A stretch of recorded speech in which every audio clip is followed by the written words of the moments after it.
Hello friends, welcome to my YouTube channel Varun Rao Alwar. और मैं आज आपको पढ़ा रहा हूँ physical property of non metal. इसमें सबसे पहले है मेलेबल एंड डक्टिलिटी, यानी हम नॉन मेटल्स को मेलेबल और डक्टाइल दोनों जो इसकी फिजिकल प्रॉपर्टी इन दोनों को एक साथ देख रहे हैं कि non metals are neither malleable और नॉर डक्टाइल, यानी ना तो नॉन मेटल्स मेलेबल होती हैं और ना ही नॉन मेटल्स डक्टाइल्स होती हैं। मेलेबल का क्या मतलब है? यानी मेलेबल का मतलब है कि यदि हम इनको हैमर के द्वारा बीटन करते हैं तो वो नॉन मेटल्स शीट में कन्वर्ट नहीं होती हैं। दूसरी बात आती है डक्टिलिटी। डक्टाइल का मतलब ये हो कि यदि नॉन मेटल्स को हम वायर्स की फॉर्म में कन्वर्ट करना चाहें तो वो वायर्स की फॉर्म में भी कन्वर्ट नहीं होती। इसलिए कहा जाता है कि non metals are neither malleable and nor ductiles. देखिए, non metals they can not be beaten with a hammer to form thin sheet, यानी इन हैमर के साथ यदि बीट किया जाता है तो थिन शीट में, पतली शीट में कन्वर्ट नहीं किया जा सकता। Since non metals are non ductile it means they can not be stretched to form thin wire, यानी इनको यदि स्ट्रेच करें यानी खींचें तो इनको वायर में भी कन्वर्ट नहीं कर सकते। यहीं पर मैं एक बात आपको और बता देना चाहता हूं कि जब हमने मेटल्स की ये फिजिकल प्रॉपर्टीज देखी थी तो उसमें ये दोनों थी कि मेटल्स मेलेबल भी होती हैं, यानी उन्हें हम पीट करके, हैमर्ड करके थिन शीट में भी कन्वर्ट कर सकते हैं और स्ट्रेच करके हम उसको वायर में भी कन्वर्ट कर सकते हैं। यानी मेलेबल और डक्टाइल दोनों के दोनों फिजिकल प्रॉपर्टीज मेटल्स में थी, लेकिन नॉन मेटल्स में नहीं होती है। एग्जाम्पल के तौर पे हम देख सकते हैं कि सल्फर एंड फास्फोरस। सल्फर जो है और फास्फोरस जो है ये दोनों ही नॉन मेटल्स के एग्जाम्पल हैं और दोनों को ही यदि हम हैमर करें या स्ट्रेच करें तो ना तो ये थिन शीट में कन्वर्ट होती है और ना ही ये वायर में कन्वर्ट होती है। सेकंड फिजिकल प्रॉपर्टी है नॉन मेटल्स की, they do not conduct heat and electricity, यानी ना तो ये हीट की और ना ही ये इलेक्ट्रिसिटी का कंडक्शन करते हैं। यहीं पर हम ये मेटल्स की बात करें तो मेटल्स में हीट और इलेक्ट्रिसिटी दोनों का कंडक्शन बहुत आसानी से हो जाता था।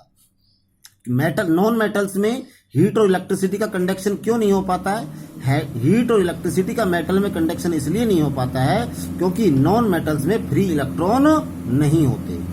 किसी भी चीज में, मेटल हो या नॉन मेटल हो, उसमें हीट और इलेक्ट्रिसिटी के कंडक्शन के लिए ये मिनिमम रिक्वायरमेंट होती है कि उसमें एक फ्री इलेक्ट्रॉन होना बहुत जरूरी है। इसलिए फ्री इलेक्ट्रॉन नहीं होता है, इसलिए हीट और इलेक्ट्रिसिटी का कंडक्शन नहीं कर सकते हैं। यहाँ पर हम एग्जाम्पल के रूप में सल्फर और फास्फोरस को देख सकते हैं। ये सल्फर और फास्फोरस दोनों ही नॉन मेटल्स हैं, but they do not conduct heat and electricity. एक यहाँ पर एक एक्सेप्शन है, एक अपवाद है, किसका? ग्रेफाइट का।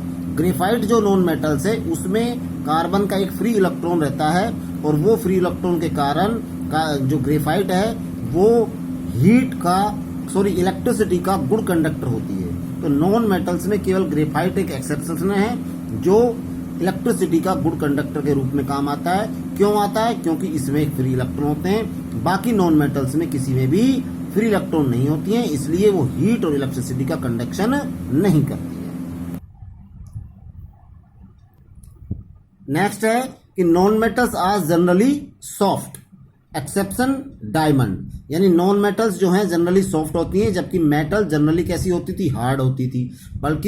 जबकि most of solid non metals are quite soft, यानी मोस्ट ऑफ सॉलिड जो नॉन मेटल्स जो होती हैं लाइक दैट सल्फर है, फास्फोरस है, ये सब सॉफ्ट होती हैं। लेकिन जो only one non metals carbon यानी डायमंड किससे बना है? कार्बन से बना है। ये कैसा होता है? ये सॉफ्ट नहीं होकर के कैसा होता है? हार्ड होता है। आपको पता होगा कि डायमंड बहुत ही हार्ड होता है, लेकिन डायमंड क्या है? एक नॉन मेटल है, क्योंकि कार्बन से बना हुआ है। कार्बन एक नॉन मेटल है, इसलिए हम क्या कहेंगे कि ये जो डायमंड है नॉन मेटल होते हुए भी, यानी डायमंड का कार्बन नॉन मेटल होते हुए भी कैसा है? हार्ड है। Generally most of solid non metals कैसे होते हैं? ये सॉफ्ट होते हैं। इसके बाद नेक्स्ट है non metals are not strong, यानी नॉन मेटल कैसी होती हैं? स्ट्रॉन्ग नहीं होती। तो कैसी होंगी?